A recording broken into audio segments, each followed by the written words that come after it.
Welcome into the live stream here from McCready and Siskey, powered by Rain Total Body Fuel. I'm Neal. That is Tyler. What it is, sir? I was just reading a little bit about this Karen Reed story. I have no idea. You totally catch me off. So she was the woman in Massachusetts, just outside of Boston, who was accused of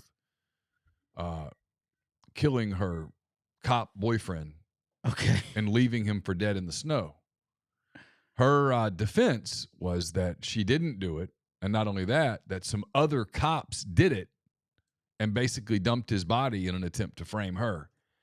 Well, that's so she was charged with 3 charges: second-degree murder.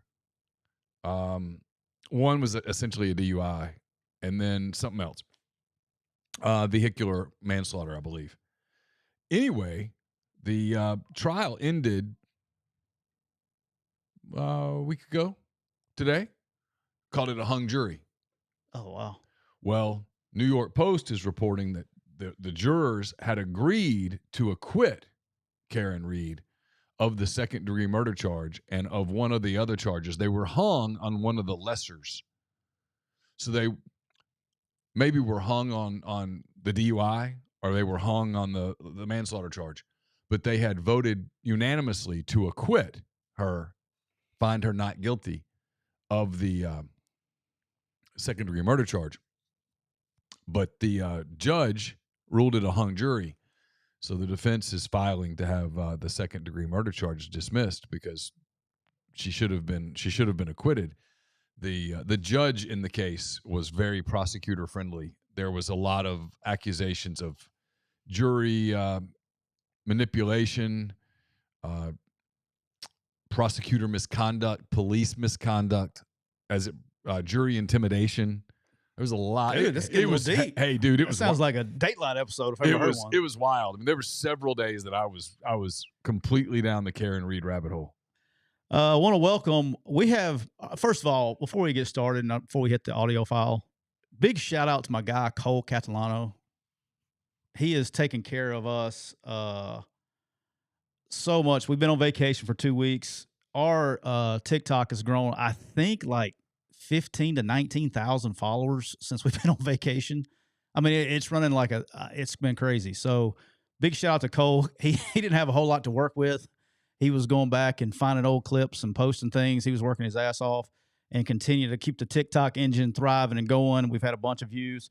We got live going right now on TikTok. And if you're new to our show, you can go in the description.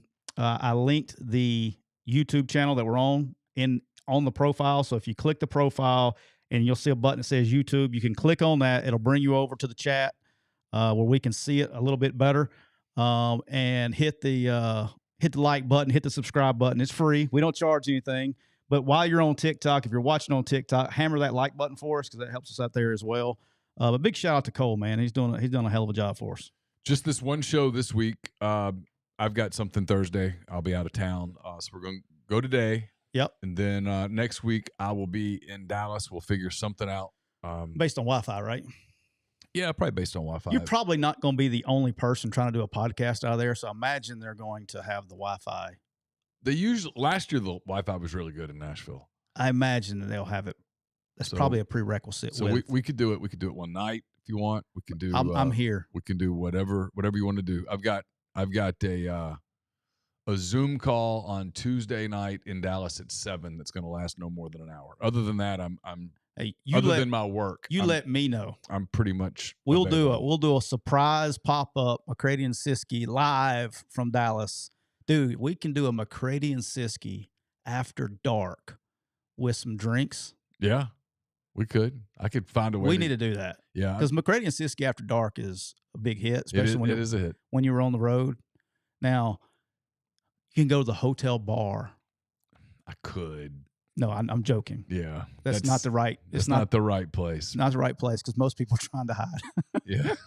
Yeah. Ask me how I know. But so I didn't go there today. Not doing it.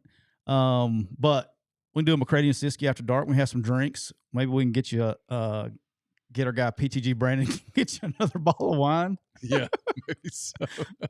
You notice when we did our wine tasting, there was no Trump wine in that wine tasting. Oh, there was not.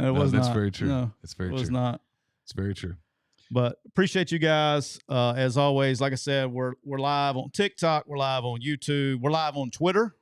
It's our second show. We're apparently going. I think it's just my computer.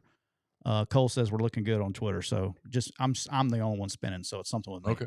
So we're live everywhere today, except for we're still waiting on the Instagram and Facebook. We're on the 60-day prove me case with those guys, which will be done before football season. Yeah, sometime mid-August. Yeah. Yeah. So we'll be good. Let's be ready to rock. All right, ready to do it? I need some rain. Yeah, let's do it. All right, I got started. Audio file. By the way, we are available where you listen to podcasts. Please give us a 5-star review. Hit the like button. If you're following us on YouTube, hit the follow button, the subscribe button. It's free. Costs you nothing, but it helps us a little bit. So hit those buttons. We would appreciate it a lot as we get rolling on season 3 of McCready and Siskey, powered by our buddies at Rain Total Body Fuel. So here we go.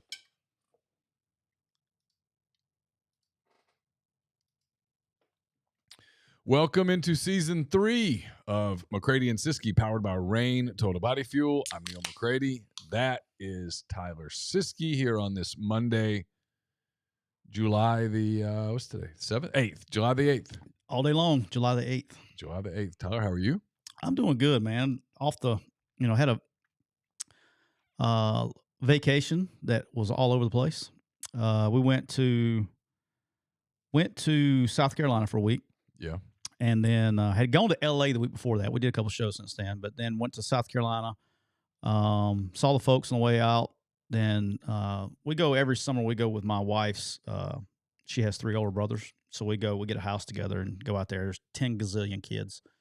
I think we had 10 kids, but they're all getting older now. So there's actually 14 or there's actually 12 kids, but we have 2 that are grown now that are in college and doing their thing in the summer. But the crew is growing older. But went to Lake Kiowee in South Carolina. Highly recommend Lake Kiowee. It's a highly recommended spot if you're looking for an Airbnb place to chill out. It's a great place, not a lot of boats. It's a cool place. One of our good friends, our mutual good friends, I'll tell you after the show, just bought a house on Lake Kiowee. Oh, I think I know who you're talking about. Yeah, so they have a place there. It's awesome. And then went to the Braves game on the way back. Yeah, got to see Paul Skenes pitch. Oh, and he was electric, huh? Yeah, he started out sluggish, but let me tell you something. That dude can finish. Like here's what's different about him is he knows he was getting he started the inning at 90 pitches, so he knew that was it. Dude, he reared back and threw those. I mean, he went ahead and emptied the tank. He was throwing 97, 98's hot day. And then he got to the... That was the game Atlanta won in extra innings? Yes. Okay. Duvall hit with a double in the great extra innings rules we have in Major League Baseball. So stupid. It does the end of the game quickly. It does. But he emptied the tank, man. He was bringing some gas in that last inning. He's a special player. He was throwing it. So, and then here's where it got awesome. We got back Sunday, and on the way back, so I get I like DraftKings. I'll do the fantasy stuff on DraftKings. So this time of year, I play golf and NASCAR every week on DraftKings, and been doing good in golf. But in NASCAR, NASCAR's hit or miss, depends on who wrecks, all that stuff. Well, they're in Nashville last Sunday, and I'm keeping up with it on my phone. Neal, I'm like in 150th, 160th place on the last lap of the race, or on the 2 laps to go in the race, and there's a wreck. And I'm like, son of a bitch, because I was going to get paid. I don't know, $100 or whatever it was. And I was like, dadgum. I was like, you hate that because now I had the guy that was leading the race and all this stuff. Neal, they proceeded to have 5 overtimes. You think if you don't like baseball, you'll love NASCAR. They're going to try to finish it under a green flag, right? Okay. So they have 5 overtimes. They keep wrecking all that stuff. I'm looking. My guys everybody's wrecking except for my guys. And they started 30th and they're going to 20th. So I'm like, hey man, starting to slide up in the old polls. Yeah. Going into the last lap, Neal, I was in all kidding aside, 110th place. And I was thinking, okay, I'm winning a couple $100. I hit the old refresh button and there was another wreck. All my guys made it through. I won the damn tournament on DraftKings. You're kidding. I won first place in the tournament in DraftKings. I got paid. What was the payday on that? It was thousands. Really? Yeah. So, How about that? yeah, don't tell the wife. Actually, she already knows. Yeah, I made that mistake. So here's we got some life advice coming to you by Cole Walters today at the end of the show. Here's life advice number one before we even get to start the show. If you win a big wager like that on anything, do not tell the wife, because this happened. This is not a joke. This did happen. Okay. I cashed a significant amount of it out, right? And so I go and buy a Traeger grill. I told you I went and bought a Traeger grill with the winnings. Oh, I've always wanted one, so I went and got a Traeger grill with my winnings, and I got all the stuff comes with it, right? good for you. Well, It's free money. I'm thinking I'm going to be able to, like, I was all fired up because I'm going to take my extra money. I'm going to do some stuff. Maybe go get some golf clubs, new golf clubs. I was already in my head.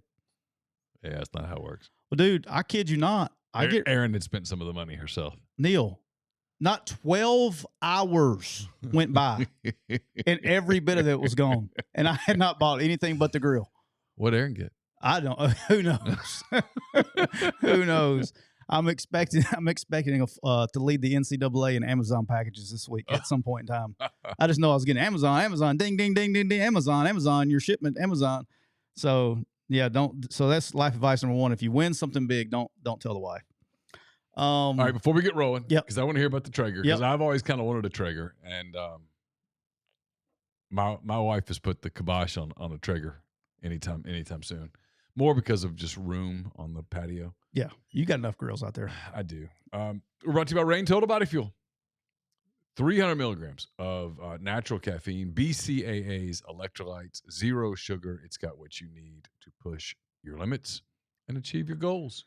So check them out on Instagram at Rain Body Fuel to learn more. Please let the people at Rain know how much we appreciate them being with us since episode 1 of season 1. We're now episode 188. 188. The first episode of season 3 here on the big show. So yeah, my man Bob, talked to Bob today, or texting back and forth. He was they're flying him. He's going to Dallas, and he's got to fly through that damn hurricane to get there. So he's taking off. Bob's taking off here he's taking off at 3 our time, heading that way. So y'all be shouts up to Bob. Make sure he's gonna have a rough flight tonight, heading to Dallas through the old hurricane. Oh, Beryl. Beryl. It took me a little bit. Like I kept seeing the name on there. I was bad on the pronunciation until somebody said something. It's like Daryl. It's Daryl, but it's Beryl. Burl. That's what they should call it. Burl. It's in Texas in the South. Burl. Neal, I'm rocking with the Rain Storm Kiwi Blend today, and the Kiwi Blend's always a favorite afternoon of mine. I did hit some mango the other day. Mango's on point. It's one of my favorites. Neal, the Cooper Chevrolet chat is already bumping. Cooper Chevrolet, to remind you guys, you can get over $6,700 below MSRP when you finance your new Tahoe with Cooper Chevrolet. You can also get $1,500 finance discount. Get financing up to 84 months. They have over 30 brand new Tahoes available at Cooper Chevrolet. Call our guys at Cooper Chevrolet, area code 256-236-4481. That's 256-236-4481. And tell them that your two favorite podcasters, McCready and Siskey, sent you. So what have you thought of the Traeger? All right, so Traeger. So, I'm not a big grill. I'm a grill guy, but I'm a basic grill guy. Steaks, burgers, and dogs, those kind of deals. I'm not even a big chicken. I'll do chicken, but my wife cooks chicken 800 different ways. So you like to grill, but you grill, but I've never been a smoker, right? Smoker. All right. All right. So, but I was like, you know what? I'm going to up my man card. I feel like now that I'm out of coaching, there's some things I've missed out on in life, and smoking meats is one thing. This is Cole. Don't clip all this shit, Cole. I can see memes coming. Smoking meats has never been a thing of mine until now, because I've never had time. I don't have that kind of time to do those kind of things. If I got an extra, if I got an extra afternoon to kill, I wasn't smoking anything on the grill. You know what I mean? Yeah. So I've always wanted to try it, but I'll admit, that's the one thing I'll always tell you the truth. I know what I'm not good at, right? And so there's a reason they call them pit masters. Yes, and I'm not one. And so this Traeger, everything I've been looking, I would like to do the green egg. I think it's probably a little too complicated for me. I'm not there yet. I know it sounds easy, but I need something I can just I can follow simple instructions. So the Traeger has the not a sponsor. Traeger, if you want to be a sponsor, holler at your boys. No doubt. Email us at McCreadyandSiskey@gmail.com. You're more than welcome to be a sponsor of our show. No question. We make that work. We can make that work real quick. But you can just set it, forget it. You put the pellets in there. You know, I put it together myself, the whole deal. So it wasn't that hard. Pretty easy to put together. So it's pretty much foolproof, idiot proof. If I can put it together, it's idiot proof. Okay. All right. So I did first night. I went to LB's. Got some ribeyes, some bone-in ribeyes, and because I wanted to start with the grilling part. LB's Meat Market, by the way, just in case you wonder what that is, 2008 University Avenue in Oxford, right across from Kroger. Stop in, freshest cuts. Great, Greg and the people at LB's take great care of you. Greg's awesome. I want to make sure I mention that. He's awesome. Took care of me. Mm-hmm. Even threw him some boudin for me at the end. Okay. Which was fantastic. So we did that the first night. It was good. Great. Awesome. So then I'm making the decision. All right, so 4th of July rolls around. We did hamburgers, hot dogs, whatever. Well, it was just simple stuff. But then I make the decision. All right, by God, Friday, I got all day Friday, had nothing to do. I am going to smoke some ribs. Okay. Went the 3-2-1 method, as I sent you. You did. You gave me some great advice about the sogginess stuff of it. Did you see what I mean? I did. Okay. And my experience. I'm not a giant fan of the 3-2-1 with ribs on the Big Green Egg. Instead of the 3-2-1, I'm more for the 5 or 6, just the way it is. Yeah. So because you get them on you get the offset plate, and then you get the V rack and you invert it and you put them in there where they're standing. Yep. And you just let them smoke. Okay. What happens with the 3-2-1 is that you take them off the V rack and you wrap them in foil and they start to steam, and the steam makes them soggy and they're not as good. Gotcha. I did not have a sogginess problem. Okay. I was good. Now, I've never used a Traeger. I've admired a Traeger from afar, but I've never used a Traeger. Where I guess, and I told you I had 2 racks of ribs. One of them was smaller than the other. And That's what she said. Look, you're on point. One of them was smaller than the other one. It was great. The larger one was a little dry, I thought, but the other one was okay. I mean, it was great. Okay. And so, no, I was all about that. It was really good. So, and then I did a live on Instagram. So some of you guys joined us. We had a good crew joined us. I figured out how to let people join. Somebody tried to join on Instagram, on TikTok a minute ago. Guys, I'm doing a show. I can't bring y'all in right now. But people came in. We had a good time. Our good friend Andre Duke, he stopped by. My man Chris Phillips stopped by. Pat Edwards. We had a good crew stop in while I was smoking chicken and drinking beer. Okay. This is where I ruin things. Okay. This is why I'm a rookie. I read exactly how to do it. You put the temperature and how it said, it'll take about an hour. Neal, so I was like, okay, so we're going to eat at like 6:45, 7 o'clock. I'll start them at 5:30. So I started at 5:30, Neal. Ask me what time I got done. More like 8:30 or 9. 11:30. Yeah. 11:30. So I was. Yeah, I don't think you're smoking anything in an hour. It looked really bad. And so here's the other thing: the probe that I got told me they were done, and when I stuck on my other probe, they were not. Yeah. So, I gotta get right with that. I'm attempting to be a better man. Well, again, there's a reason they call them pit masters. We were in Kansas City for a few days. Yeah. And they're on it there. We went to Arthur Bryant's on Saturday. Had the burnt ends, the famous burnt ends. Yeah. Amazing. Absolutely amazing. The reason that place has been in business forever, and that former presidents have stopped in and all that stuff. And then on Sunday night, we went out into Kansas, Leawood, Kansas. We went to Meat Mitch, MEAT. He also owns a Char Bar in Kansas City, but this is his kind of pet out in Leawood. Yeah.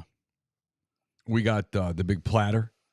There's ribs, brisket, burnt ends, turkey, sausage, meat coma, basically. That sounds good. That sounds really good. While you're doing that, hey guys, on TikTok, there was some new people on TikTok said, can we download our episodes on Apple Podcasts? So our episodes, everything is on Apple. You have to go to MPW Digital. That's the feed that we're on Spotify. Somebody was asking about Spotify earlier. On Spotify and Apple, you go to the MPW Digital. That's the channel you're looking for on YouTube, on Spotify, on Apple Podcasts, and then we're in that feed. That is Neal's network, the MPW Digital. It stands for McCready, Parham, and Wright Digital. Yes. And this guy right here.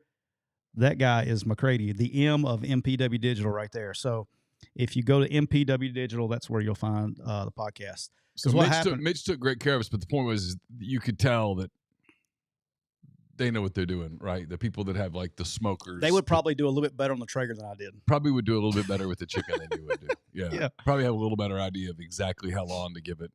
Do you know what, by the way, I don't mean to change. So you know what messes us up with people looking for our show and podcast? What's that?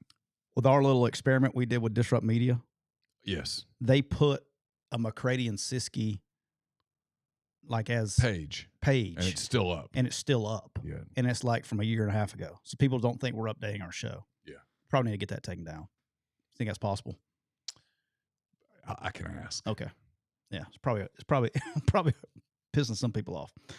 All right. All right, real quick. I know you don't watch it, but it has something to do with your town and the shirt that you have on. So NASCAR, the Rustin 500? Nope. So NASCAR was in Chicago.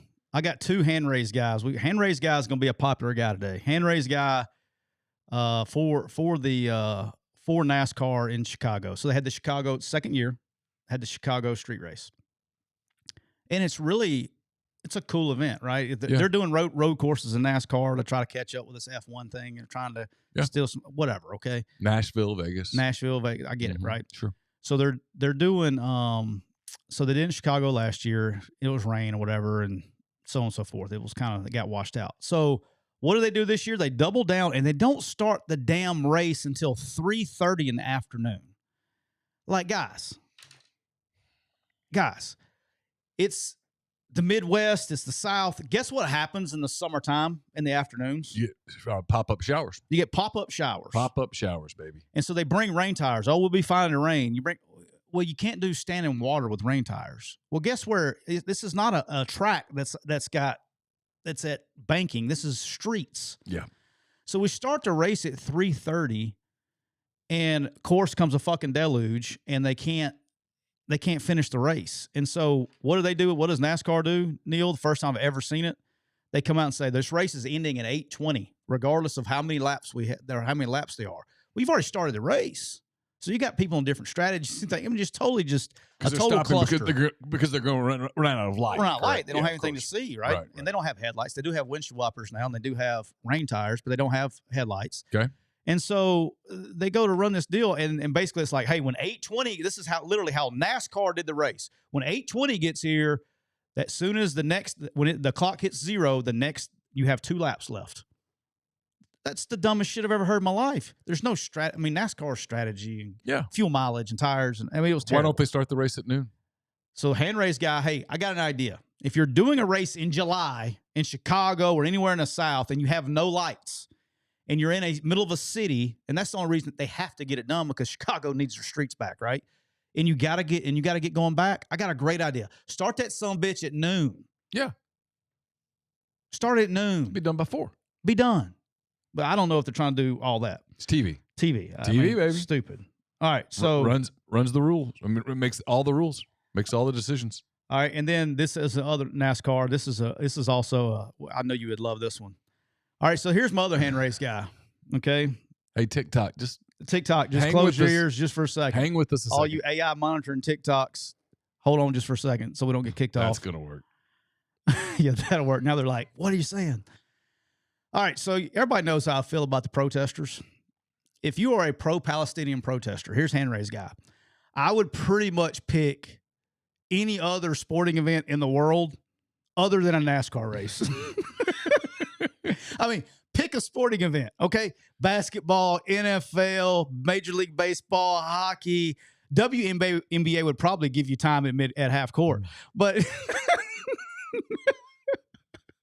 back in a week on TikTok. We'll be back in a week, TikTok. All right, hey, but WNBA, they would. WNBA probably promote it and give you shirts and probably have you a nice night for you. But hey, pick any other sport that you want to pick. Don't pick NASCAR. It's probably not good for your health. So first of all, they don't even understand how the race works. These idiots were going to disrupt the race. So they jump the fence to go climb on the last fence, the safety barrier fence, and climb up on it. First of all, that's not smart. But they do it in the middle of the rain delay. Like nobody's even, hey boss, they cut off. They're showing last week's race. They're not even showing you right now on TV. So they picked the wrong time to do it. So obviously, hand raised guy, whoever educated these protesters, bad idea. So they jumped up there, and then what did the NASCAR fans do? They went out there and drug their ass off the fence. So it probably didn't end well for you. But look, if you are going to protest, and that's what you're going to do, I would pick pretty much any other event from that one. It's probably not good for your health. All right. No, it's not. Hey, we didn't get struck, man. We're still live on TikTok. Not smart on their part. We're still here. All right, let's get some sports. All right. Paul Skenes, we talked about him earlier. Thought this was interesting. I don't know if you saw this or not. One, he made the All-Star team, and he deserved it. He's been shoving. But 32 first-time All-Stars this year. That is a ton. 32. So I went to a Royals-Guardians game a week ago Saturday. I just remembered I was supposed to wear the Royals Hawaiian shirt that I got. They want to see scoops on TikTok.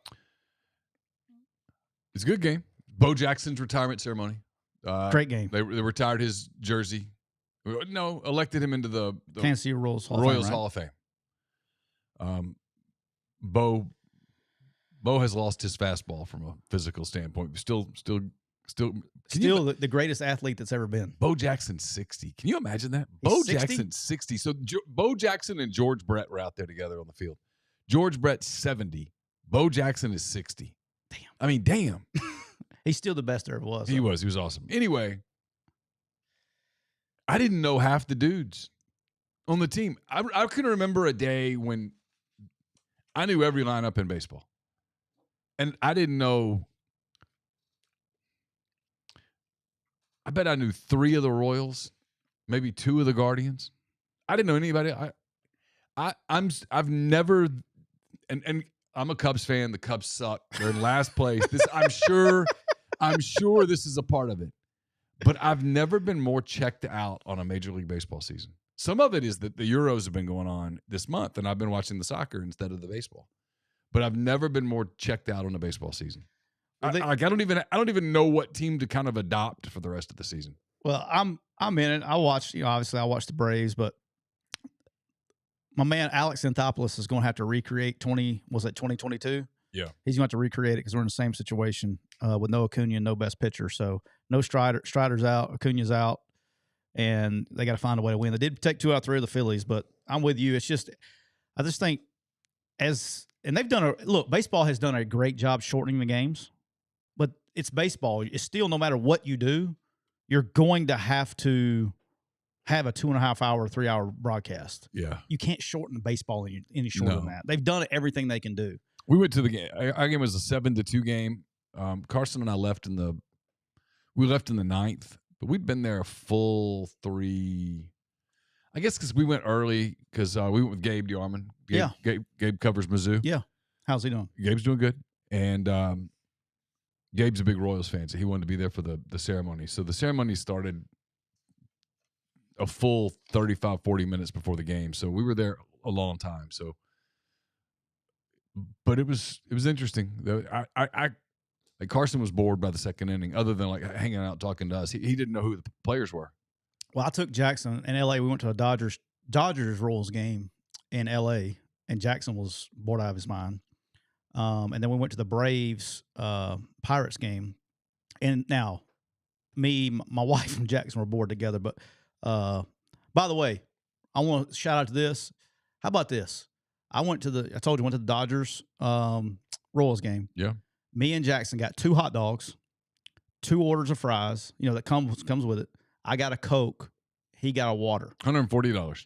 $78. $78. Hey, man. And look, the economy's good. Hold up.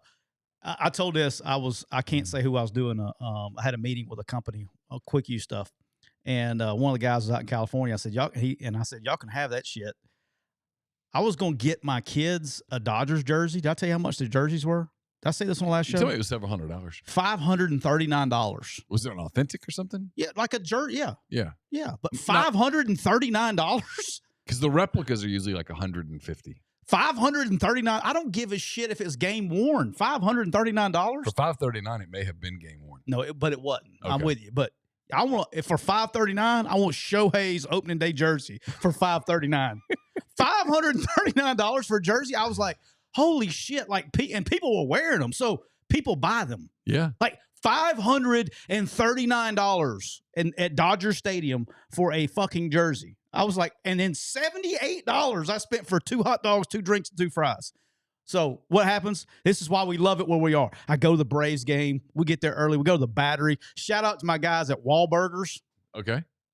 All right. That's Donnie at Wahlberg. And I can't think of the other. I know the actor, but the brother that does actual Wahlburgers. I took the whole family of 5. Mm-hmm. The whole family of 5. We had lunch, and I'm talking about everybody had a hamburger. Everybody had a fries. Everybody had drinks. Ask me what it ran me. 5 people. $90. $61. $61. How about that? At Wahlburgers in the Battery before the baseball game. Shout out to my people in the South. Shout out to Wahlburgers. Shout out to the Battery. The ballpark getting in is the best ballpark in America to go to a ball game. It has to be more expensive. Go Braves. It has to be more expensive in California because my girl Nancy has to. She's got to pay for your flight. I mean, she's got to pay for my flight out there to go see her. Holy smokes, man! Had a good time at the Braves game. Love my guys. And then, Gavin might run for president. Look, California, it's happening right now. You know what I mean? Yeah, if we have time today, we got to talk about the debate. But we got to get off TikTok first. So don't ban us for life. That'll get you a lifetime ban. All right. All right, here we go. Let's shift some football here. Since we got a football show, we're like 30 minutes in. I hadn't talked about it. Last week, Nancy's sticking with her boy Joe so far, right? She hadn't bailed yet, has she? Not yet. Okay. I wonder whether Nancy and Gavin are tight. I wonder there's some jealousy there. Come on, dog. You know there is. All right. Let's talk about this. So last week, guy I know, Blake Anderson, the head coach at Utah State, was let go after an external. This is probably the key part of this. An external Title IX investigation dating back an incident that allegedly occurred I gotta say allegedly because I don't know all the other stuff. You're doing well so far. Allegedly occurred in April of 23. Okay. So John Hartwell, who we know was the AD who he had just left, and they named an interim AD. Let me make sure I got his name right. Jerry Beauvais. I hope I'm pronouncing that right. And he is currently the director of player development. Currently the deputy AD was the interim AD. They fired both of them and the director of player development, Austin Albrecht, as a result of this external Title IX investigation. The Title IX investigation, it said that basically what happened is there was they required a full and timely reporting of disclosures of sexual misconduct, including domestic violence. So domestic violence and sexual misconduct have been reported in pretty much every report and every release that's been done by the school and so on and so forth. And this incident occurred last April, like I said. So here we are, April, May, June, July. So 15 months later of an incident occurring, we decided to fire him after an external investigation. Blake Anderson was fired, and I'll say this, and I'm the hand-raised guy on myself here, and I've been a part of it, obviously. You can fire a football coach anytime you want to. Yeah, it's happened. Right? I've seen it happen. Anytime you want to. But there's also a stipulation in there that you need to pay the buyout. I think they're going to attempt to not do that. And Blake Anderson turned around and has hired Tom Mars as the attorney. Very good move there, Blake. I'm sure Blake's going to be. There will be a settlement. He'll get more than his fair share there because Tom's really good at what he does. But there is the big misconception here is that Blake has said it's saying that they wasn't reported and all that stuff. Well, everybody's coming out and saying that they reported it to where they need to report it. So I'll be interested to see how this works out because everybody's coming out publicly and saying it's been reported the way it needs to be reported. You have to be that's the one thing when I worked in college athletics. Now, early in my career, didn't care because it wasn't a big deal. But later in my career, scared to death of Title IX investigations. They will scare the shit out of you.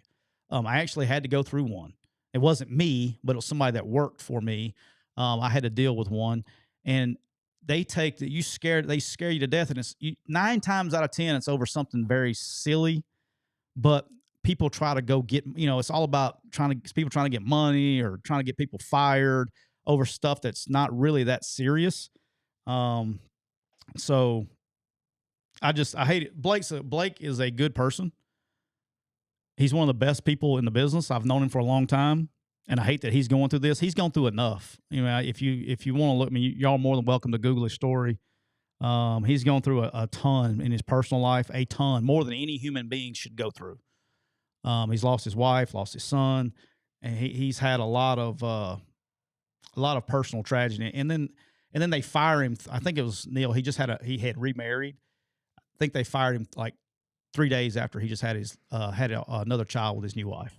I mean, and this happened 15 months ago. So I guess here's where I have a tough time with this kind of stuff. Mm-hmm. This is me personally. I understand there's red tape, and I don't know, obviously I wasn't on the investigation team and all that stuff. But if it was a serious enough offense, in my opinion, okay, this will buy you a cup of coffee the next time you drive through.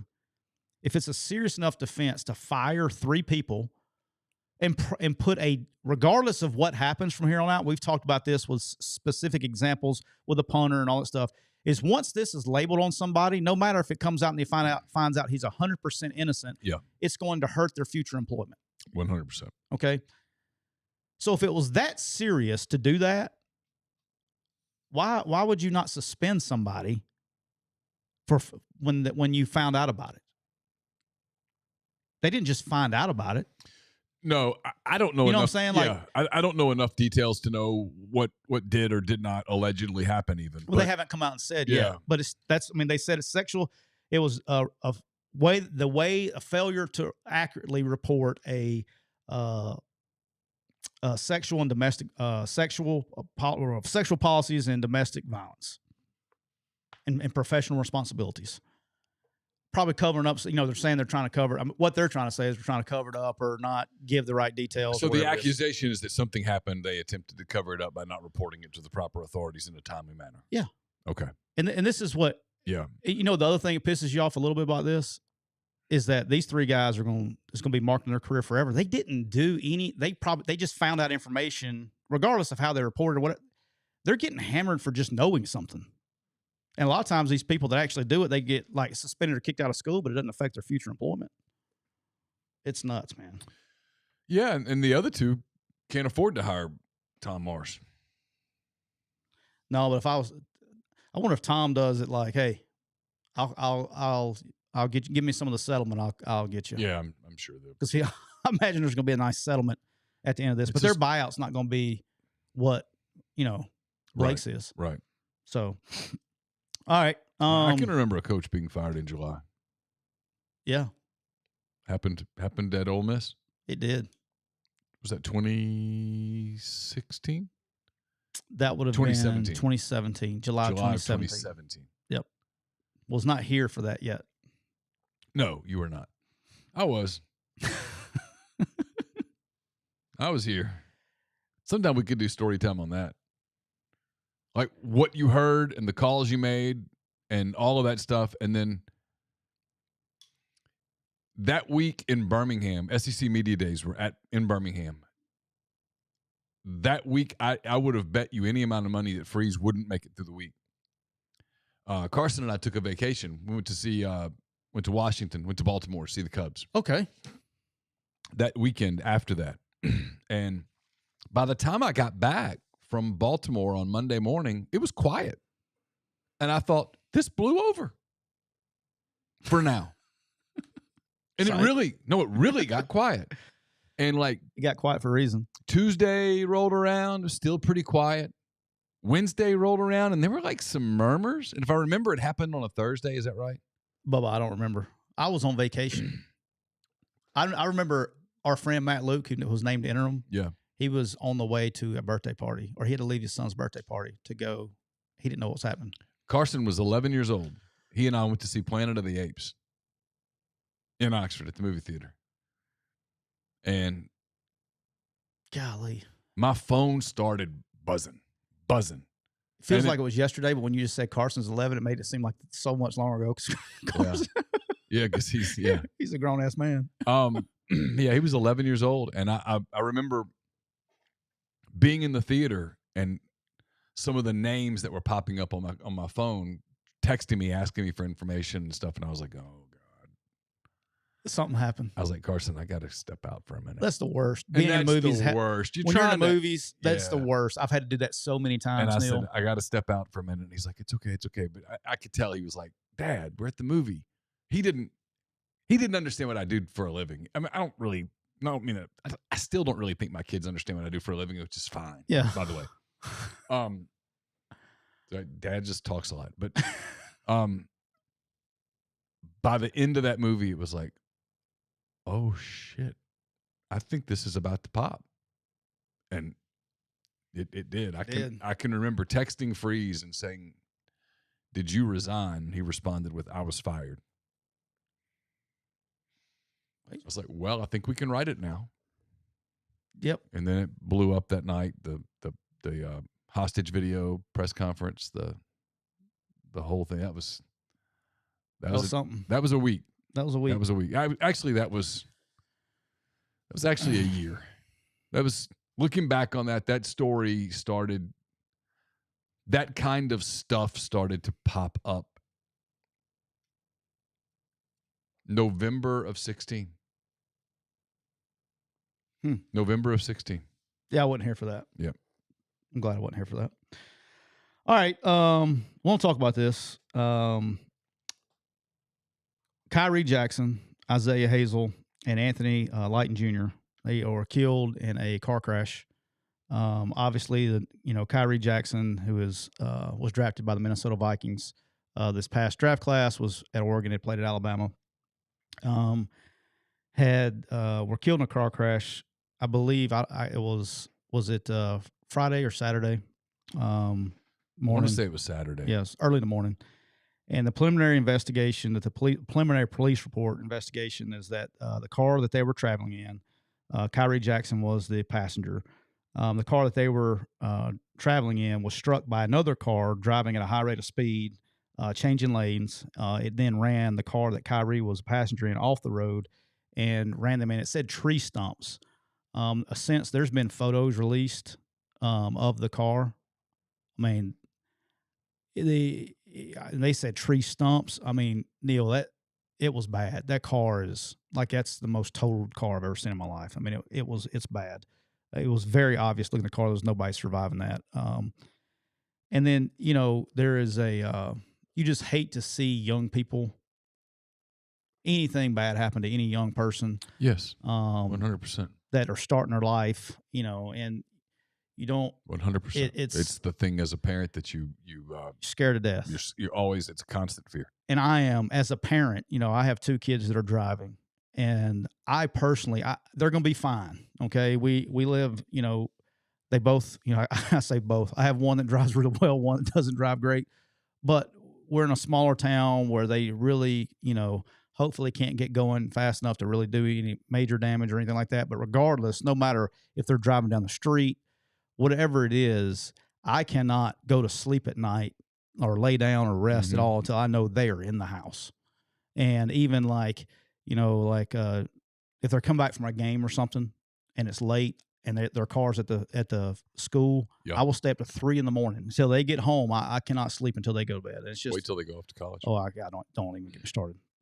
But that's just how I am. And so I just hate for, there's three families that lost sons. There's 3 families that and there's a lot of loss there, and just the common respect you have. You don't know the people, but the common respect you have, for that situation. Sure. And the empathy. Yeah, that's a good word. Yes. Empathy and being a normal human being, that you have for that. Yeah. The sorrow you feel, the empathy, the sorrow, the just grief. Yes. You terrible. Young people, forget that they were football players. It's immaterial. Young people lost their lives. It's the tragedy. Nobody. I mean, there are a lot of things that unite us, A lot of things that divide us, as Yeah. we're reminded every day in our country these days. A lot of things that unite us. Yeah. And one, regardless of your age, your race, your creed, your religious beliefs, whatever the case may be, one thing that we all have in common is that none of us want to be there when our children are buried. No, right? We want to be long gone. I want to be checked out. You want to be long gone. Yep. That is something that we all have in common. White, black, Hispanic, Indian, whatever the case may be, we can all find common ground. Republican, Democrat, Independent, we can all find common ground there. So, yeah, when you hear stories like that, it's sickening. There's a thing in the pit of your stomach that just resonates. You hear it loud and clear. Yeah. And then on that topic, because we got to talk about it. Of course, not everybody. Yeah, not everybody. Not everybody shared that empathy. Big friend of our show, RicoKnows, and he's on TikTok, he's on YouTube, on Twitter, and we got a lot of new people listening. To give everybody a little background here, about a year, I think it was about a year and a half ago. Neal and I were doing a show. We were talking about transfer portal numbers, and Cole puts out a clip or whatever, like he does on social media. Well, I didn't even know who the guy was, never heard of him, nothing. Well, he takes our video and does a stitch or, side by side with it, whatever it is, just killing us, saying we don't know what we're talking about. And in current, that's kind of when I had it figured out that this guy's not very smart because he doesn't do his research on who's actually talking, trying to say that of all people, I don't know what goes on in the transfer portal. I've done it for a living for 4 years, 5 years now. And just killed us, whatever. So I get pissed off. The next show after he does that, I get pissed off, and Cole does a video about me getting pissed off about the guy talking shit, and he doesn't know what he's talking about. Then Rico, this is when I knew that he had a problem. Then Rico responds saying that I made that video looking for clout. Mm-hmm. And I was like, wait a minute, you made the video on me. I didn't know who you were a week ago. I didn't know that you existed. And so we've had a little, I don't like the guy. I'm just going to be honest with you. I think he's a fraud. I think he's a con man. I think he is everything that's wrong with our society and sports right now. So I don't like the guy. So let's start it with there. I don't like the guy. Typically when you call someone a fraud and a con man, would that pretty much give it away? I don't like them is kind of superfluous commentary. Yeah, sure. Yeah, I don't like the guy. He takes money from kids. Yeah. To promote them on his network and all this stuff. And I have seen his videos recently, him getting killed. He's getting killed because the reason he's getting killed on social media is because, and that's why we're talking about this, he had to be first. And so he makes a video and starts the video by saying, I don't know all the details of this. That was literally like sentence one. Rico, hand raised guy. If you don't know, don't post. You might want to wait. Just wait. Might want to wait on the details. And so he does a video talking about the kid's character and what kind of person he is and what kind of decision maker he is and all this stuff about how bad that he's not surprised and things like that. And I'm sitting here going like, I don't even understand what makes a human being, like the mentality of it. Like the guy needs help. He's the most narcissistic human being that's ever walked the planet. And I know some. Okay. Well, think about what he does. He's a glorified He's a runner. fan. He's a cyber pimp. He's a fan. And then he claims that look what he's doing for a quote living. And my favorite is when he goes, well, I send all these kids to coaches and they're offering the kids. Look, guys, no, I'm just going to let y'all know. It's not happening. I've done this for, I don't know how long I did it for. I can honestly look at you dead in the eye and say not one human being goes, how many people come up to you and go, hey, you need to watch this guy. Great. How many of those guys you think we offered? None. They're going to be nice to you. Hey, appreciate you. I'll take a look at him. Nobody's going to suggest the guy to go, hey, you know what? We're going to take that guy. We're going to take that guy. And then when I do it, I will do it from time to time with my clients. Guess what they do? They pay me to do it. I'm getting paid by the universities, not the kids, the universities to say, and I don't even do it that often, very rarely. Maybe hey, we're looking for a tackle. Okay. If you see one that fits what we need, let me know. That's the extent it goes. And I may recommend, hey, take a look at these two guys or whatever, but rarely does it go anywhere. Okay. So the fact that people think that you're going to pay them and some guy named RicoKnows that's on TikTok is going to tell a coach that, hey, you should take this guy, and they're going, hey Kirby, you're not going to believe this. Can you imagine going to a staff meeting? Hey, Coach Saban, hey, look, we gotta take this guy because this guy named RicoKnows says take him. Do you know how well that would have gone over in that staff meeting? Well, it would have been funny. It would have been funny. Nick would probably had no idea. Like, who the fuck's RicoKnows? Rico who? I mean, that would have been great. That would have been a great ass ripping. But that's just not how it works. So anyway, long story short, he's getting killed. I mean, I hope the clicks were worth it. He's getting just killed on TikTok. And here's what I told you I was laughing. So he's going all soft though, okay? Because then he comes back. First of all, he doubled down. He started making other videos like doubling down, like trying to be the bad guy to get clicks. And I mean, his comments, like his likes versus his comments, his ratio is terrible. He's getting just slaughtered. And then he got soft on me today. I thought it was kind of funny. He just started blocking people like it says like 360 comments, but there's only like 5 available because he went and deleted all the bad ones. So he's in full damage control. So yeah, that was funny. But one of the videos, I feel bad. Some kid pays him. It was a JUCO wide receiver. This is all you need to know. He was a JUCO wide receiver. I guess pays him to do his video. And said the kid ran a 10.8 100 meter, whatever. And I was actually watching the kid perform. And then like the third clip, the guy runs a speed turn. And he goes, oh, don't like him rounding at the top right there. And I came really close, but I said, no, he's had enough. I didn't. Oh, you should. I really thought about stitching and going, see, Rico, what Rico don't know here is that's called a speed turn. And you run that versus bail or zone coverage as a wide receiver. He stuck his foot in the ground with his inside foot. His next step was at a 45-degree angle upfield. He ran the hoop, came back to the quarterback to cut the distance down. It was a perfect route. And the kid was actually, you could tell somebody coached him. Uh-huh. That was a beautiful route.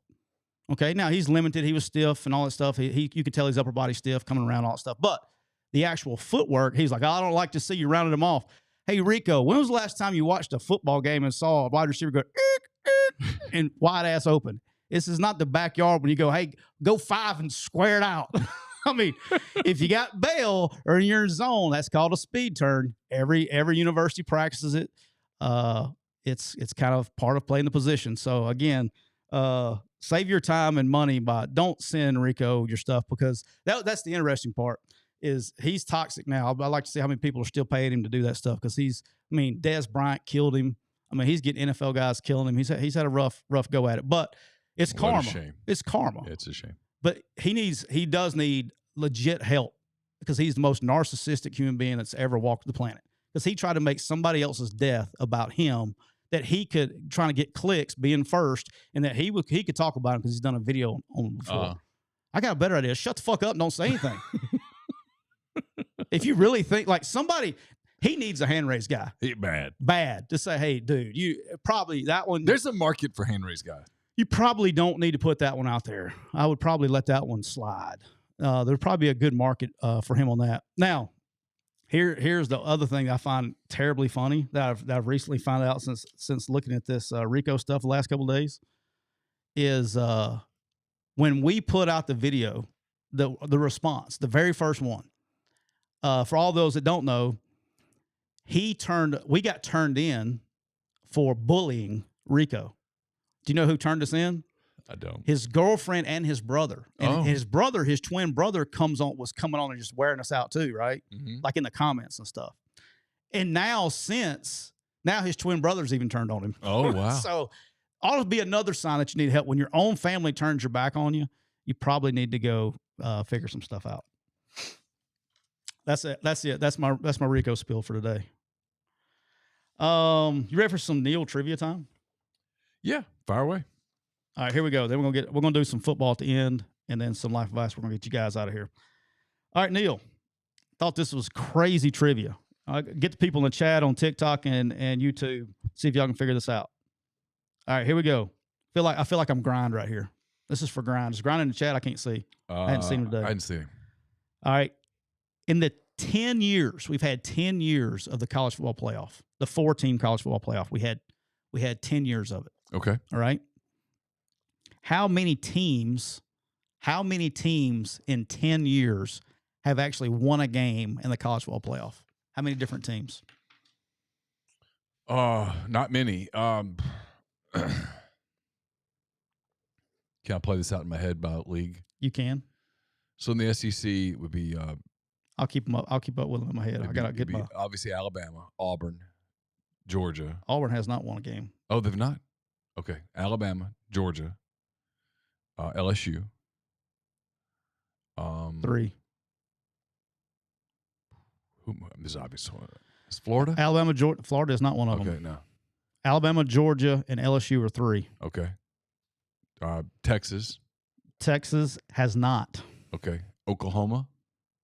Has not. No shit. All right. Ohio State has. Ohio State. Michigan has. Michigan. Oregon has. Oregon. You got 3 more. Washington has. You got 2 more. There's 9. I gave it away. There's only 9.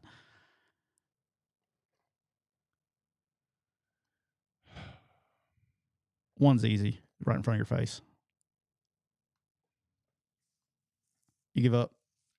It's not Tennessee. One was 2 years ago, and one's been in the playoffs a bunch. Clemson. Oh, Clemson, yeah. That's the one in front of your face. For God's sake. TCU. Oh, okay. So in 10 years of the college football playoff, only 9 schools have won games.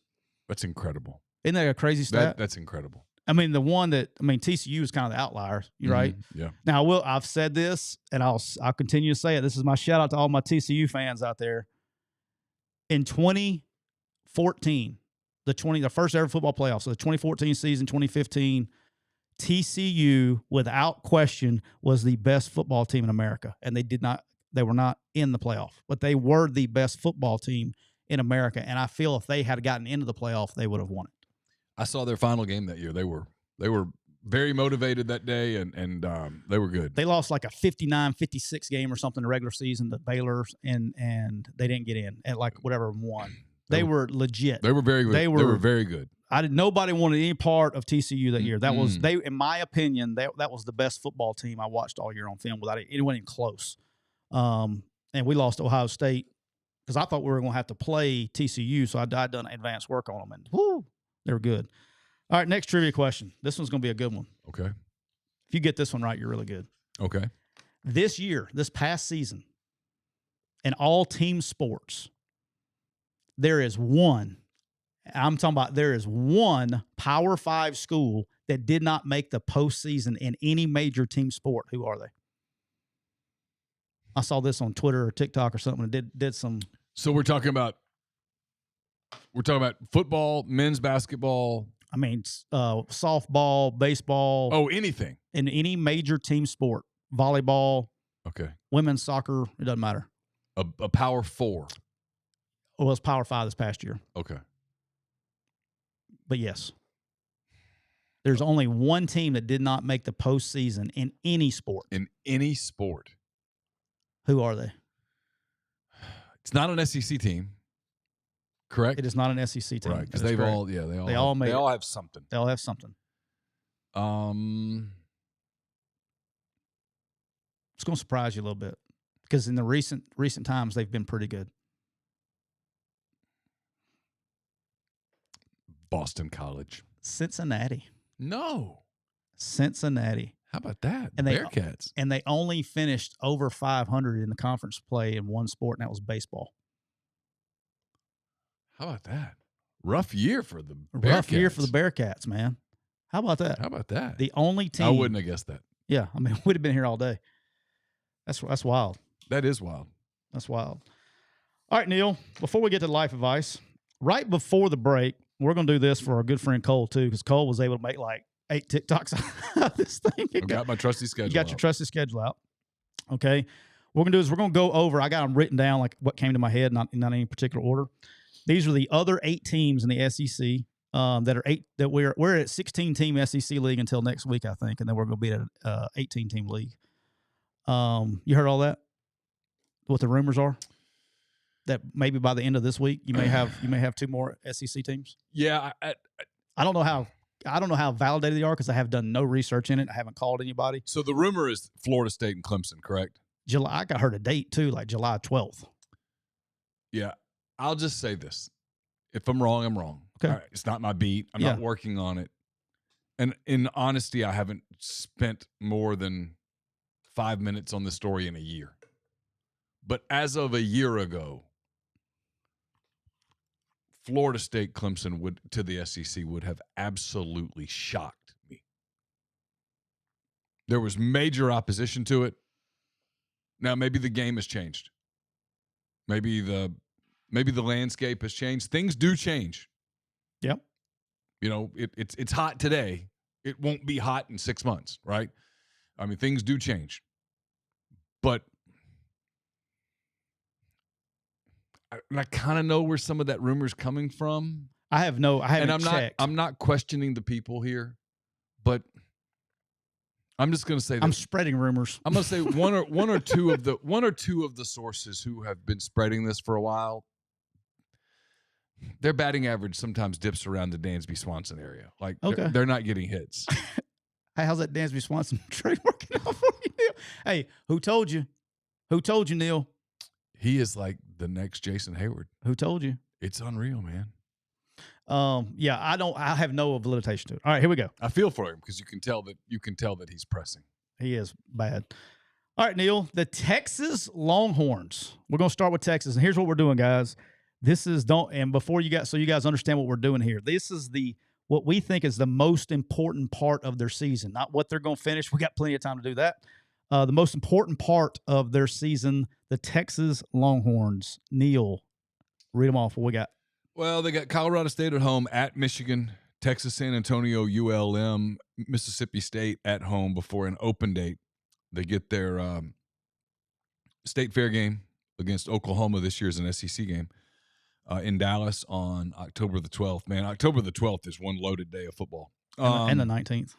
Then they get Georgia at home in Austin on the 19th. That'll be a little crazy. At Vanderbilt, open date.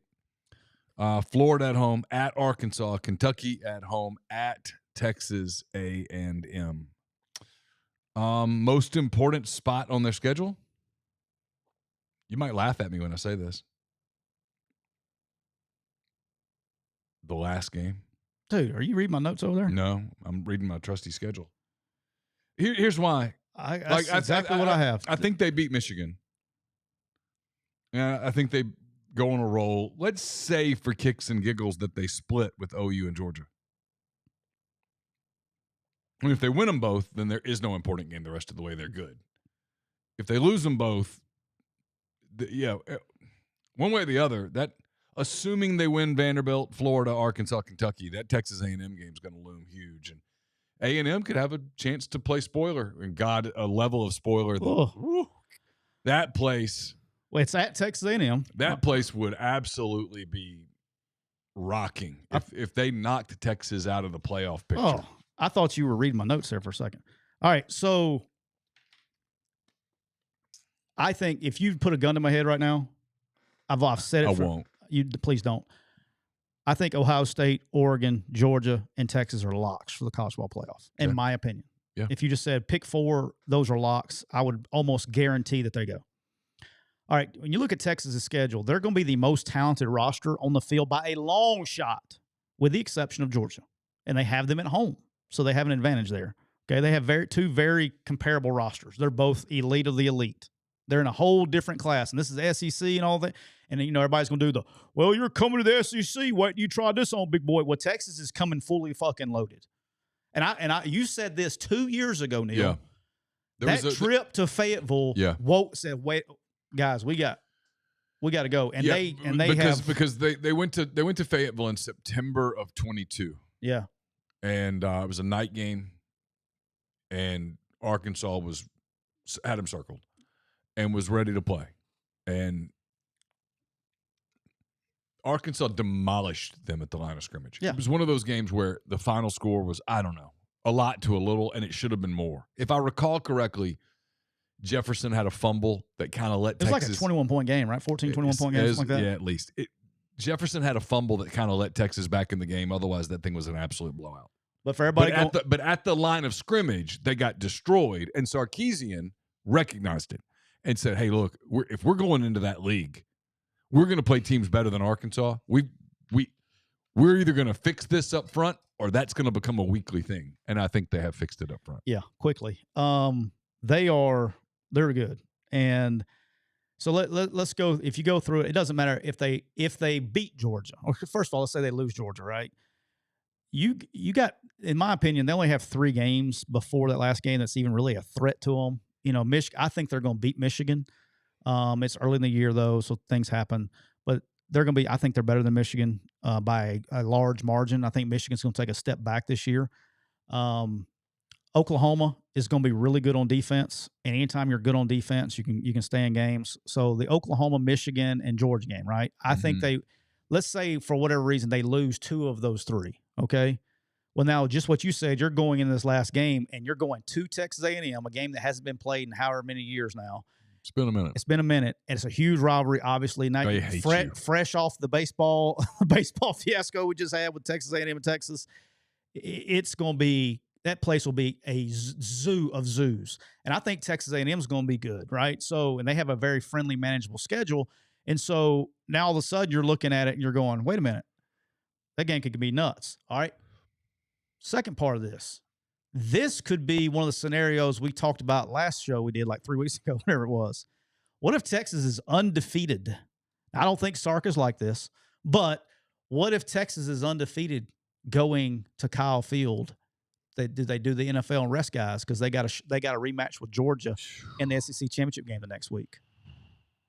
He'd have to think about it. So it could be one of those situations. This game could be one of those situations. He'd have to think about it. He really would. You know, now I don't think Sark is that way. Might be where Arch gets his shot and Quinn stands on the sideline. Don't ask your boy Paul Feinbaum. He's trying to stir up everything he can stir up before the SEC media days. That's what he does. I mean, he's already announced Arch Manning as a starting quarterback. He got Lane rattled up, and he did something else the other day. He's getting everybody rattled up. Par for the course. Par for the course. But yeah, I'm with you on that. All right, South Carolina Gamecocks. All right, South Carolina. Let's see. The vision's not good today. South Carolina, Old Dominion, at Kentucky, LSU at home, Akron at home, open date. Ole Miss at home, at Alabama, at Oklahoma. Oof, sorry. Open date. Texas A&M at home, at Vanderbilt, Missouri at home, Wofford at home, at Clemson. It's tough. It's tough. A couple of candidates here, but I'll go right here. I think it's two of the first 3 weeks of the season. I think it's that at Kentucky, LSU at home swing. I think they got to win one of them. Because if they don't, right, you got Ole Miss, Alabama, Oklahoma, boom, boom, boom. Only one of those is at home, Ole Miss. So the Ole Miss game's big for them. Open date, A&M, Vandy, Mizzou. I mean, if they don't, I'll go with Kentucky. They got to win. They got to win that Kentucky game, or else they have a shot. They have a shot at 1-2 out of the gate, 2-2 into the first break, and a real shot at 2-6 after Texas A&M leaves town. So mine was the Ole Miss game on October the 5th. Makes sense. Because there's two things going to happen here. You're either going to be 2-2 going into that game, or you're going to be, maybe you can be 3-1. You know, you're getting them at home, getting a couple games at home. But with Ole Miss coming to town, if you leave that game with a loss, and maybe you start 0-3 in the league if you lose to Kentucky and LSU, and you're starting 0-3 in the league, you know, their advantage is home field advantage for them is huge. That's a tough place to play.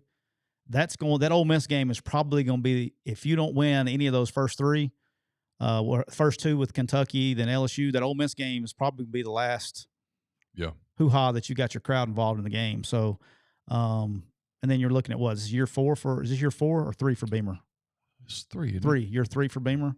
It's a big year. You know, you want to show progress. And they've done well. I mean, they've found a way to win games. That's the other thing. It's like everybody's like, oh, always forget South Carolina. They always find a way to win games. He had Spencer Rattler last year. He doesn't this year. Got a young quarterback that's really good. Got Robbie Ashford as well, probably as a backup, but the young kid's really good. You know, what they do at that Ole Miss game, how they leave there, what's their SEC record after the Ole Miss game? Is it 0-3? Is it 1-2? Or is it 2? Like, that's a big deal. and they got to find a way. Because if they're 0-3, they're staring. They're staring at 1-7 square in the That's what I'm face. saying. Yeah, You're staring because it's Murder's Row's coming. Yeah. All right, the Georgia Bulldogs. This one's easy. That's pretty easy. Georgia opens with Clemson, then Tennessee Tech, at Kentucky, open date, at Alabama, Auburn at home, Mississippi State at home, at Texas, open date, Florida in the cocktail party game, at Ole Miss, Tennessee at home, UMass, Georgia Tech. Look, they do have a challenging schedule. They have some difficult games on the schedule. I think Clemson's going to be okay. They got at Alabama, at Texas, at Ole Miss. I mean, they got no favors. They still have to play Tennessee. Most important game is that we're talking about? Yeah. I think it's probably got two you can pick from. It's either at Alabama or at Texas. They got to win one of them. Yeah, I'm the same way. It's both those you can. But look, that schedule is probably the worst thing. If you're a Georgia Bulldog fan, this schedule is probably the best thing that happened to you. If you're not a Georgia Bulldog fan, it's probably the worst thing that happened to you because they have a tougher schedule than they've had in the past. The one thing that Kirby, when you're winning like this, okay, they have not lost a regular season game in 3 seasons, Neal. Yep. 3 seasons. The last thing you want to do, like Kirby's looking for inspiration, is put a bunch of teams on there that actually they have to show up and play on. It's not going to be hard for Kirby to motivate them a lot of times this year. Sure. And so when they are motivated, they play. Yeah. They play. Yeah. No, I mean, Ole Miss saw that last year. And so, look, I think Georgia's the best team in the country. They're going to be my pick to win it regardless of what we do here. But if you go to Texas and win at Texas, whoever wins that game is guaranteed at that point, guaranteed in the deal. All right. It's for a guy right here. The Vanderbilt Commodores. Let's bring them out. Bring them out. The Vandy Commodores. All right, Vandy. Wait till you read this. Virginia Tech at home to open the season. Woo. Alcorn State at Georgia State. Mizzou at home. Open date. Alabama at home. At Kentucky. Ball State at home. Texas at home. At Auburn. South Carolina at home. Open date. At LSU. Tennessee at home. I don't know if it matters. I mean, all right, I'm a big fan of your brother, Clark Lee. Yeah, I mean, here's the answer. Did y'all know Neal's brother was Clark Lee? Here's the answer. It's the first 3 weeks of the year. It's those 3 non-con games. They got to win. I swear you're looking at my notes. No, you can see what I'm staring at. I know. It's that they got to win those games. I mean, Virginia Tech is probably the big game. If they lose to Virginia Tech, like, you're effed, and you're probably effed anyway. But if you beat Virginia Tech and you beat Alcorn and you beat Georgia State, I'm not saying that they all will, but if you did, you're 3-0, and maybe you generate something against Mizzou, and then you have an open date. Then Alabama smokes you, and maybe South Carolina's done by the time you get there. Yeah, I mean, you get Ball State, maybe South Carolina's done by the time you get to them. No, I mean, come on. Well, here's my deal. Is like I'm a big Clark Lee fan. There's just no path to anything. I'm a big Clark Lee fan, and there's going to be, it's like, when, he's got to go. Guys, it's not him. He's a great ball coach. He's in this league. He's at Vandy. He's not getting any NIL help. Allegedly, he was getting it. I don't know where it went. I don't know what's going on over there. I don't think they know what's going on over there. But here's the deal with me I don't think they're beating Virginia Tech. Virginia Tech is going to be a really good football team. Watch out. Not so fast on my Virginia Tech Hokies. They got the most experience coming back of any team in America. They're going to be pretty good, especially in the ACC. Watch out for my Hokies. All right. Now, with that being said, I don't think they're winning that one. But the Alcorn, Georgia State, Ball State, they have to win those games. They have to. Yeah. Now, again, AD did them a great job, great favor. We're going to travel to Georgia State. Vandy's going to travel to Georgia State. It's inexcusable. Why are you doing that? It's bad scheduling. My guys at Georgia State going to be after that ass, so they got to be locked up and ready to go for that one. All right, Tennessee Vols. That's enough Vandy talk. All right, Tennessee. The Vols open with Chattanooga, then North Carolina State, Kent State, 3 in a row. At Oklahoma, open date. At Arkansas, Florida at home, Alabama at home, open date. Kentucky at home, Mississippi State at home, at Georgia, UTEP, at Vanderbilt.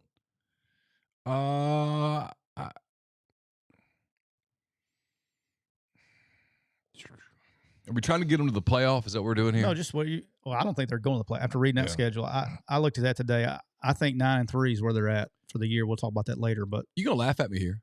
okay, probably not. I know what mine is. I think they're going to get smoked in Norman. Mm. Oklahoma's first SEC game, jacked up. Everybody's going to be ready. Josh Heupel will be ready for that one, though. He will. Going back home. He will. Then they get an open date, and they got to go to Fayetteville. Circle that Arkansas game right there a little bit. Okay. Because if you lose that game, and I don't think they will. Let me be clear. Do you know going to Fayetteville's hard? I've heard. If they lose at Arkansas, all of a sudden Florida gets a little squirrely, and then you've got Bama, and then you still got some weirdness. You still got Georgia on the schedule. On the flip side, even if you lose to Oklahoma and you beat Arkansas, you beat Florida, even if you lose to Bama, you can get hot again. Kentucky State, Vandy, UTEP. I mean, there's a clear path to a very easy 9-3 for them if they don't stumble against Arkansas or Florida or somebody. They can't stumble, right? That's the thing. Yeah, I mean, I got kind of two games here. I got NC State to open the season. Look, Dave Doran has done a hell of a job at NC State. They're at NC State. That's not going to be an easy one. And obviously Oklahoma, going to Oklahoma. I'm interested in the Oklahoma game because Josh Heupel's returning back. I don't know. I'll go ahead and tell y'all when we go make it rain Thursday on that week, I'm already locking this bet in. As soon as it gets posted, I'm locking this one in. I'm taking the under in the Tennessee-Oklahoma game because I think those are probably the two best defenses in the league. Oh, okay. Tennessee's going to be good on defense. Okay. So it's going to be, that and it's the first SEC game. That's going to be a fun game to watch. Hopefully that's in prime time. That'll be a fun one to watch there. All right, your Arkansas Razorbacks. Oh, whoop pig. All right, here we go. All right, we open with Arkansas Pine Bluff on Thursday night. At Oklahoma State, September 7th. UAB at home at Auburn. Texas A&M in Arlington one last time. The aforementioned Tennessee game on October the 5th. Open date, LSU at home, at Mississippi State, Ole Miss at home, open date, Texas at home, Louisiana Tech at home, and then at Missouri. I think we go 11-1, obviously. Up in your donation to the collective? Oh, yeah. If we get to 11 this year, I will start contributing to football also. I've been giving tens of thousands to baseball, just trying to buy players. He's joking for all you new people. Yeah, I had to do FAFSA today. Yeah, I'm not giving shit to a collective. I mean, I got to keep this. Y'all only have a real moment. If you're paying for your kids to go to college and you're actually taking your money, I don't care how much money you make, your money and giving it to other kids to come play sports at the school where your kids are going to college academically, you're an idiot. I don't understand. No, let me rephrase that. You're not an idiot. I just don't understand you. Like, you and I would have nothing in common. There's no reason for us to ever talk, to sit and people go, let's have a beer. I'd be like, no, let's not. We're not going to ever reach a consensus. Would you have a bottle of Trump wine together? I mean, no. We're never going to see eye to eye on this. Like, I'll be honest. I think it's insulting. It's the part of it. People are like, why do you hate NIL? I'm like, I don't hate NIL. Snorted. It's just, it's outrageous. Some of the stuff that you hear. And then people whose kids are like 30-something ACTs are having to pay for their kids to go to college. And because a kid runs fast, he's getting $600,000. It's outrageous. It really is. Jackson needs an NIL deal. He got a 30-something on his ACT. Good for him. Yeah, how about that? And passed all his AP tests today. It's just, some of it's outrageous. But to answer your question for Arkansas, look, I don't think they have a path to anything because the middle of their season is just at Auburn, Texas A&M, Tennessee, LSU, at State, Ole Miss, Texas. That's brutal. I mean, I think they got to win one of the Auburn or A&M games to avoid catastrophe. So if they could win one of those two, I mean, the Oklahoma State game's kind of big because that's who scheduled that, by the way. I mean, that was dumb. Oh, the schedule. I'll go ahead. Well, go ahead. Finish up. I mean, even if you give them Oklahoma State, which I'm not willing to do. 3, if they got one of the Auburn A&M games, you're 4-1. You get Tennessee at home. People would get kind of excited. You'd have a shot. Then you get an open date. You get LSU at home. LSU would be coming off of their game with Ole Miss, so you might catch LSU flat. I mean, there's a path. You go to State. State might not be very good. You get Ole Miss at home. You get Texas at home. Whatever. Maybe there's a path if you just caught fire, but I'll go. You have to beat Auburn or A&M, or else it's catastrophe. All right. I want to start this by saying I love me some Sam Pittman, and we're not even. And then before anybody starts accusing me, I don't know Sam personally. We've worked together. We've worked. Hold with on. let me say this to Doors. Doors. There's a difference between buying merchandise and giving your money to a collective to buy kids to play at your school that you don't know. I mean, to me, I'm open about this. I think it's insane. Unless it was a Dodgers jersey. like NIL was never meant for the fans to pay for the kids.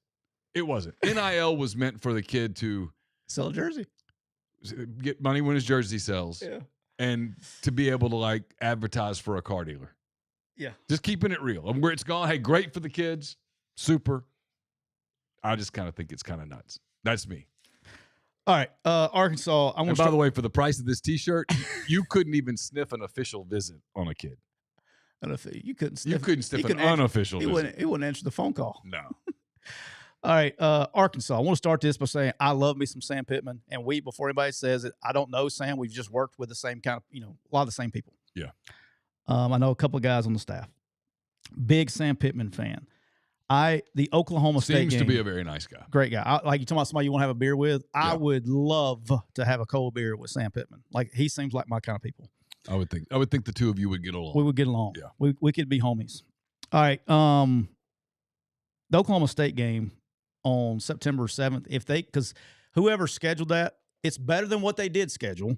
They had BYU, did all BYU stuff, and then the Liberty stuff, and they've had some out of conference issues, right? It's what's killed him. But it's been better. This one's a little bit better besides this one game, right? But if he can find a way to win Oklahoma State and he gets to 4-0 in non-conference, now go find 2 SEC games. Go find 2 of the 8, get to 6-6.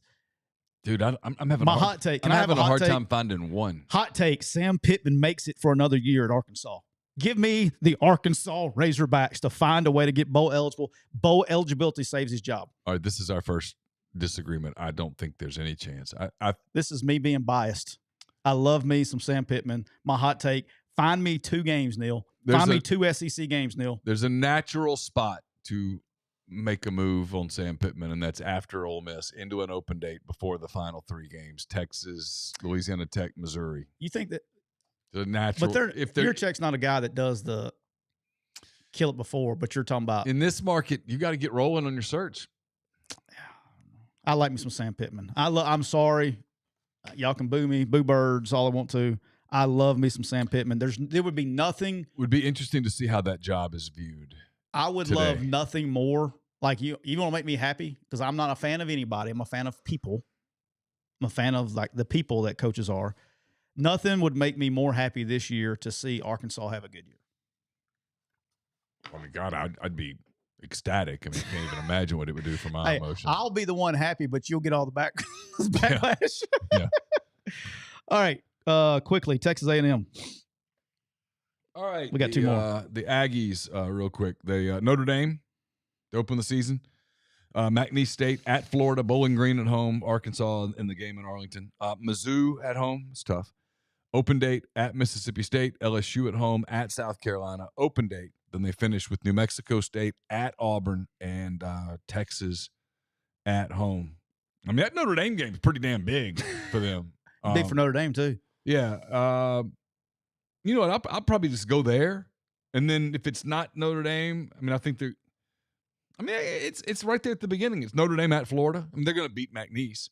But I mean, if you I got Florida. That's what I got. If you told me that they're 3-0, I'm like, whoa, watch out, because then they get Arkansas and Bowling Green, and they're 5-0 when Missouri comes to town, and all of a sudden, boy, you're cooking with some gas, because after that it's at State, you get LSU at home, at Carolina. I mean, you can get on a roll and start talking about the playoffs. But if you lose to Notre Dame, lose to Florida, all of a sudden that game at against Arkansas gets kind of squirrely, because it always kind of does. And next thing you know, people are like, this guy sucks, and So yeah, Florida. If Texas A&M finds a way to beat, and they got them at home, if they find a way to beat Notre Dame at home, okay, my big game, which that would have been too easy, right? But that's obviously a big one to start with. And Notre Dame's going to be good, and Notre Dame, that's a big one for Notre Dame, and all that, right? It's a big one for Florida too. If they find that's a big game for Billy when tomorrow, the next one. Yeah, that's why I put Florida. Okay. Yeah. If Texas A&M on what day is that? That's going to be whatever date that is, early in the season. If Texas A&M leaves Gainesville, Florida, undefeated, what's that, 4-0 or 5-0? Well, at that point, they'd be 3-0, but Bowling Green would make them 4-0, and then Arkansas would probably make them 5-0. If you're a Texas A&M fan, if Texas A&M leaves Gainesville, Florida, 3-0, that last game of the season against Texas will be deciding if you go to the playoffs or not. I don't disagree. If they leave Gainesville 3-0, the Texas game will determine if they go to the playoffs or not. I don't disagree. And how nuts will that freaking place be? Wow. How nuts. And put a situation where they have to win to get in, and it also knocks Texas out. That sign me up. No, that would be crazy. Listen to your point. I mean, even in a scenario for A&M where, let's say they win those 3, okay? They beat Bowling Green, they beat Arkansas. I mean, even if they lost at home to Mizzou. They can lose 2. And then lost at home to LSU, the win over Texas at the end would probably get them in at 10-2. If they leave Gainesville, Florida 3-0, that last game of the season will determine if they get in the playoffs or not. All right, who else got? What's the last one? Kentucky. Then we got to get life fast and get out of here. All right, Kentucky. They open with Southern Miss, then South Carolina, Georgia, Ohio. 4 games in a row at home. Then at Ole Miss on September 28th, and they get an open date. Vanderbilt at home, at Florida, Auburn at home, at Tennessee. Open date. Then they finish with Murray State, at Texas, and Louisville, the Cardinals. Yep. Dude, I don't know.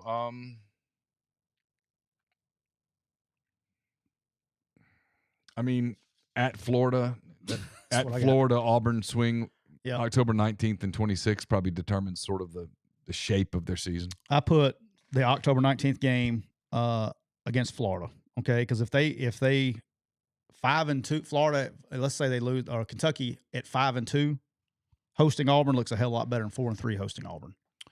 You know what I'm saying? Yeah, I mean, so, I look at their schedule. It looks like to me win, loss, win, loss. So 3-2 in the open date.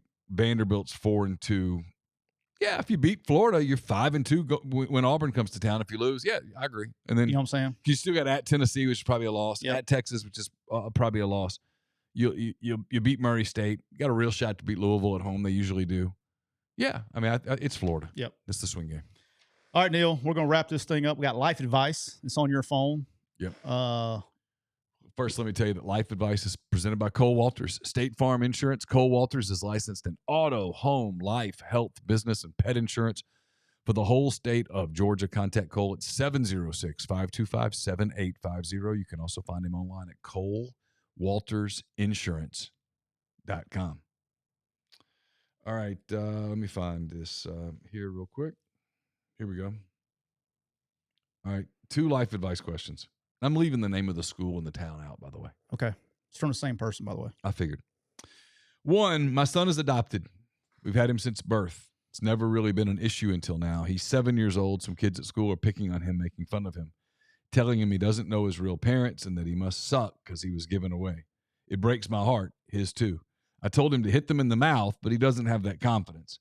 My wife wants to talk to the parents of the kids, but I don't know. He's already soft. I think they will just make fun of him some more. I'm with your wife here. Look, your kid's getting bullied in a way. I wish I knew how old the kid was. I think that makes a difference. 7.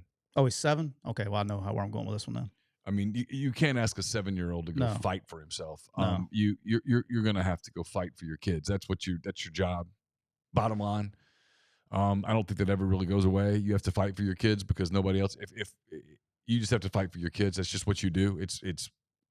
And in this case, I think you have to do two things. I think you have to go to the school, and you've got to say this is unacceptable because this is unacceptable. Yeah. And the teacher should be stopping it. And then you have to go to the parents of the kids that are doing it and say this is unacceptable. And if, as a parent, you can't sit your kid down and say you will stop criticizing, you will stop. That's evil. You will stop this. This is bad. Then they're really bad people. And at some point, you've got to think about getting your kid out of the school. Yeah, for me, a 7-year-old, I mean, I have an 8-year-old. And so, I mean, my 8-year-old can't decide what he wants for dinner. So I don't think you put that on their kid right now. Yeah, it's too young. Much. Too much. Older would have a different conversation. But I would personally go, I would go with my wife. So my wife and I would go, if it's a particular parent, a particular kid. So I would say singular. I would go go to the horse's mouth. I go to the parents and say, hey, this is the issue. This is the problem we're having. Unacceptable. If it's a group of people, okay, I would talk to all of the parents, okay, but I would also then go to the school because it's a group. If it was just a single, I would probably go to the parents first. Yeah. If it was just a single person. This sounds like it's plural. If it's plural and it's more people, I would go to school and say, hey, this can't happen. It can't happen at school. My kid's 7. It's unacceptable. It's 7. If he's 17, it should be stopped. We'll be all right. Yeah. But because you can't ask a 7-year-old to punch other kids in the face. Like, come on. I'm gonna go home and get in an argument tonight about bedtime and chicken nuggets. So trying to have this conversation with an 8-year-old's kind of no, absolutely. All right, second part. All right, second part. Gets kind of dark here too. Says 2, I'm a fat ass. His words, not mine. I've tried so many diets. I've starved myself for a while. I have a lot of health problems. My body is pulling the calcium from my bones, causing them to break. Thus, the pain stops me from exercising. I currently have 26 broken bones in my feet. Man. Oof. I've had 5 thyroid or parathyroid surgeries. I've had thyroid cancer twice. The only way I see out is gastric bypass surgery. Most think that's a shitty idea because if you don't change your habits, it will not matter. I don't eat a lot. I don't really drink alcohol or soft drinks. I have metabolism issues. My weight and the way I see myself has affected my mental health. I get that. I thought about suicide in the past, but not in a long time. I just feel like a failure. Any advice? Ooh. You may go or you go. I mean, we're probably on the same page here. The first thing is, I mean, all jokes aside, you need to find a therapist. Step one, you got to correct this in a lot of different ways. You need to talk to someone. You need a mental health care provider. You for everything from the online like BetterHelp to and I'm not saying this as an ad here. BetterHelp.com /MPW. Give it a shot.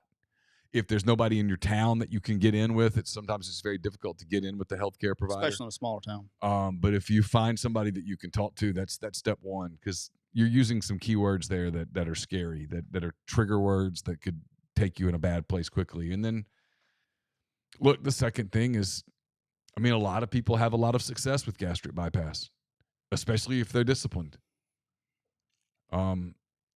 But it sounds like you have a litany of physical health things. And so just attacking the weight part of it probably isn't a comprehensive way of fixing this. It sounds like you have a lot more problems than that. So I think you've got to find a mental health care provider that you can trust. And then I think you have to find a practitioner that you can trust, who you can sit down and look at at the totality of your health situation and start making suggestions on how you can go about improving it. Yeah. I'm the same way as far as finding professional help from the mentality standpoint. And I'm a big believer in this, is like, everybody has problems, and there's depression, and it's a serious problem in our country, and it never gets that bad. Hell, call me. All right, you can DM me. I'll give you my damn cell number. Don't ever get. I don't want anybody to ever get that dark, because it's never that bad to end it. Always fight. Doors has some good advice in here. If you have access to a pool, this really helped me. And mine was just the knee, but I was having some issues kind of getting through the knee rehab stuff, and I did a lot of pool work. Yeah, take stress off, and that really helps because you're able to get exercise without the pounding because of the buoyancy of the water. And now I don't know with your feet whether you could even do that, but maybe you could get in the pool and do some very, very, very basic pool exercise. And again, I'll reiterate the whole gastric bypass thing. There are people who have had phenomenal success with that. Life-changing success. He said he tried a bunch of diets. The one thing when you have thyroid issues or metabolism issues, the number one reason that diets don't work, is because, and really the number one reason diets don't work for a lot of people is because for your metabolism to work right, you can't cut yourself short on nutrients, right? So people may try a carnivore diet. Well, when you do carnivore, you're leaving yourself deficient of other vitamins, right? And so like iodine is one that's really big for people who have thyroid issues. They do not get enough iodine. So anytime you're trying a diet out, so what I would do is stay away from, especially with people with thyroid metabolism issues, you gotta stay away from processed foods. It needs to be, some people call it the paleo diet, whatever. It needs to be, everything's all natural: greens, vegetables, fruits, proteins, but stay away from the, it's got to be processed. Basically stay away from the middle of the grocery gluten store and all that stuff. Yeah, stay away from all the heavy stuff that's man produced. Eat the stuff that was here a long time ago, before we had all the stores. And then I would take a multivitamin with it, okay? Because that way you're getting the nutrients that you're missing, that you're taking yourself out of when you're dieting, and that will help speed up the metabolism. Second thing, on the exercise part, I have, which I'm having back spasms today. It's just I'm fighting through.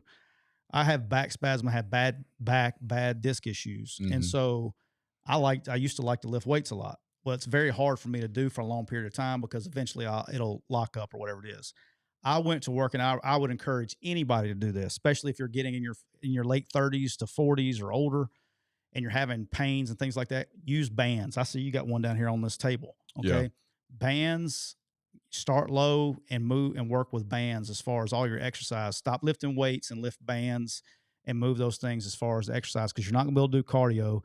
And if your feet are hurt and you want to get some cardio in, get on the bikes that have the arm pedals, and then rest your feet and move your arms. But you got to get moving in some form or fashion. Moving. And then when you exercise, it's going to put you in a better mental space too. Yes. 100%. So that'll be my advice there. All right, we'll wrap there. We'll be back sometime next week because I'll be in Dallas for SEC Media Days. We'll be back at some point. We'll pop up. Maybe we'll throw a couple of them together from SEC Media Days. They get started on Monday in Dallas. I don't have the schedule in front of me. I know Sankey. It's Sankey, Kiffin. I can't remember who else goes Monday. It doesn't matter. All the guys on TikTok, appreciate you guys joining. I'll answer. It's hard to see the feed. As soon as we get done with the show, I'm going to answer all your questions on TikTok. We'll be back on Monday. Thanks again to all our friends at Reign Total Body Fuel. 300 milligrams natural caffeine, BCAAs, electrolytes. It's got what you need to push your limits, achieve your goals. Check them out on Instagram at Reign Body Fuel to learn more. For Tyler Siskey, I'm Neal McCready. Until next week, take care.